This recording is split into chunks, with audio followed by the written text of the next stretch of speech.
గోదావరి ప్రాంతంలో ఒక పద్మశాలి కులానికి చెందినటువంటి ఒక ఆయన చక్కగా పంచాంగకర్త, భగవద్భక్తి కలవాడు.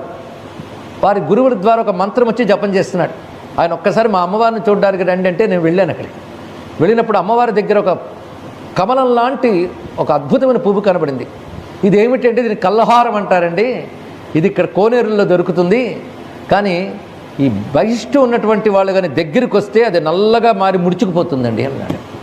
అంటే వాటి నుంచి వచ్చిన ప్రభావాలు కొన్ని తట్టుకోలు, తులసి మొదలైన వృక్షాలు తట్టుకోలు.